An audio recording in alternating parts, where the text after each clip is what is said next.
Magandang umaga mga kahuan. Narito na ang Pag-asa Weather Update today. Magandang umaga po sa ating lahat. Narito na ang latest sa binabantayan po natin na Severe Tropical Storm Marce. So based po sa ating latest na bulletin, yung sentro po nitong si Bagyong Marce ay nasa karagatan o silangang karagatan pa rin ng ating bansa. As of 4 a.m., yung location niya ay nasa 735 kilometers silangan ng Baler, Aurora at may taglay po siya na lakas ng hangin na umaabot ng 110 kilometers per hour malapit sa gitna. May pagbugso na umaabot ng 135 kilometers per hour.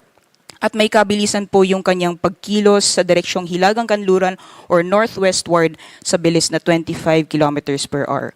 Kung makikita po natin dito sa ating late na sa satellite image, yung mga kaulapan na dala po nitong si Bagyong Marce is mostly concentrated or mas malapit po sa sentro nitong bagyo. Ngunit dahil inaasahan natin na patuloy pa pong lalapit itong si Bagyong Marce sa ating kalupaan, posible po yung magiging maulan ng panahon, especially po sa areas ng Bicol Region, sa Quezon, gayon din sa Cagayan Valley, Apayao at Kalinga ngayong araw. At inaasahan din po natin, posible din po yung malalakas na mga pag-ulan dahil kita po natin na yung sentro nitong bagyo ay lalapit po sa may area ng Northern Luzon, possible by today or sa susunod na 36 hours. So alamin po natin mamaya kung alin yung mga specific areas na posible pong makaranas ng malalakas na mga pag-ulan dulot po nitong si Bagyong Marce. Alamin naman po natin ang nilalaman ng ating latest na forecast track as of 5 a.m. po ito. Nakikita po natin yung central track ng bagyo or posibleng magiging pagkilos nitong si Bagyong Marce sa mga susunod na araw. Meron din po yung forecast intensity or yung possible na category nitong bagyo or possible na lakas nitong bagyo habang patuloy pong binabaybay yung area po sa loob ng ating PAR. Meron din po yung area na shaded ng puti. Yan po yung forecast probability cone or yan po yung mga possible na areas na maaring madaanan netong si Bagyong Marce sa mga susunod na araw. At yung area naman na shaded ng yellow, yan po yung radius ng bagyo. Diyan po nakapaloob yung malalakas na hangin na dala po netong si Bagyong Marce. Kung makita po natin sa ating latest na forecast track or forecast intensity, maaaring lumakas ito lalo si Bagyong Marce ngayong araw at umabot ng typhoon category hanggang paglabas po ng ating Philippine Area of Responsibility. At ayon din sa ating latest na forecast track, kita po natin sa Central Track, may possible landfall scenario po tayo sa may area ng Babuyan Islands, gayon din sa hilagang, or kung hindi po sa Babuyan Islands, sa may hilagang bahagi ng mainland Cagayan. Ngunit dahil nakikita po natin na yung area po ng Northern Luzon ay nakapaloob pa rin dito sa ating forecast probability cone, maaring mas bumaba pa yung track nitong si Bagyong Marce at posible din po yung landfall scenario sa may bahagi ng Cagayan, gayon din sa may Isabela. So monitoring lang po tayo na magiging pagkilos nitong bagyo sa mga susunod na araw.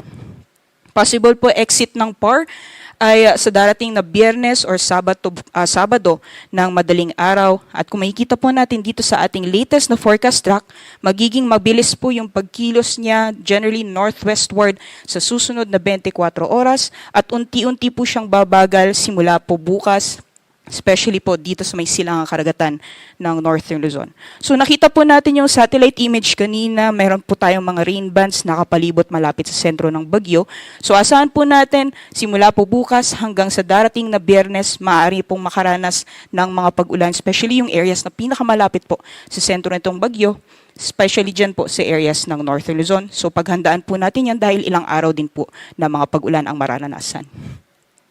At ayon naman po sa ating forecast track, yung radius po nitong bagyo medyo may kalawakan po. So unti-unti po siyang lalapit sa ating Philippine landmass at mapapaloob po yung ilang bahagi ng Northern Luzon dito po sa radius ng bagyo. At dahil may kalawakan din po siya habang nasa may malapit po siya sa kalupaan ng Northern Luzon, maaari din po tayong magtaas ng tropical cyclone wind signal or mahagip din po siya ng malalakas na hangin yung area naman ng Central Luzon. So for now po, over the next 36 hours, maaari pong maranasan yung malalakas na bugso ng hangin sa area po ng Northern Luzon at yung pinakamataas na tropical cyclone wind signal na maaari po nating itaas sa mga susunod na araw ay signal number 4. For now po, yung nakataas as of 5 a.m. sa mga lalawigan ng Batanes, Cagayan kasama ang Babuyan Islands, gayon din sa eastern portion ng Isabela, northern portion ng Apayao, at northern portion ng Ilocos Norte, yung area po na highlighted or shaded ng light blue, na nakataas po ang Tropical Cyclone Wind Signal number 1. So for the next 36 hours ay asahan po natin sa mga nabanggit pong lugar ang posibilidad na mararanasan po natin yung malalakas na bugso ng hangin na dala nitong si Bagyong Marce. Pagdating naman po sa mga pag-ulan, kita po natin na yung malalakas na pag-ulan dala nitong si Bagyong Marce is mostly concentrated malapit po sa sentro ng bagyo. So for the next few days, inaasahan po natin yung malalakas po talaga na pagbuhos ng ulan is mararamdaman sa may area ng Northern Luzon.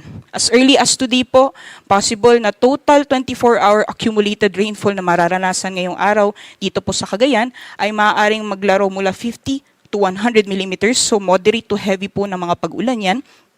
At simula po bukas, unti-unti pong lalakas ulit yung mga pag-ulan sa area po ng Cagayan, maaaring umabot ng 200 millimeters yung mga pag-ulan or heavy to intense rainfall naman ang inaasahan. Meanwhile, moderate to heavy naman or 50 to 100 millimeters pagdating naman po sa Batanes and Apayao. Pagdating naman po ng Thursday, dahil nakita po natin sa ating latest na tropical cyclone or yung forecast track po natin na magiging malapit na po yung sentro nitong si Bagyong Marce sa may bahagi ng Northern Luzon, maaari na pong maranasan yung intense to torrential na mga pag-ulan or mahigit 200 millimeters na total rainfall sa area po ng Cagayan, heavy to intense naman sa may Apayao, Ilocos Norte at Batanes, at moderate to heavy naman sa Isabela, Abra, Ilocos Sur, Kalinga at Mountain Province. So sa mga nabanggit po natin na lugar, especially sa area po ng Cagayan, ilang araw din po yan na tuloy-tuloy na malalakas mga pagulan, posible po yung mga pagbaha o mga pagguho ng lupa. Kaya pinaghahanda at pinag-iingat po yung ating mga kababayan. Pagdating naman po sa malalakas na bugso ng hangin, besides po yung areas kung saan nakataas yung Tropical Cyclone Wind Signal number 1, posible din po yung pabugso-bugsong mga hangin sa ilang bahagi po ng Luzon. So today po, posible yan sa Ilocos Sur, Aurora, Quezon, Camarines Norte. Bukas naman po ay mararanasan din po yung medyo mahangin na panahon sa Ilocos Region, Quezon, gayon din sa Camarines Provinces at Catanduanes. At pagdating po ng Huwebes, mararanasan pa rin po yan sa may area ng Ilocos Region. Sa kalagayan naman po ng ating karagatan, as of 5 a.m. po ay nagtaas na tayo ng gale warning sa mga dagat baybayin ng Batanes, Cagayan kasama ang Babuyan Islands, gayon din sa karagatan or dagat baybayin ng Isabela. So yung mga pag-alon po na dyan ay posibleng umabot ng 5 meters ang taas, kaya delikado pong pumalaot, lalong-lalo na po sa ating mga kababayan na may mga maliit na sakyang pandagat. Asahan din po natin yung moderate to rough seas dito po sa may kanlurang karagatan ng Luzon area.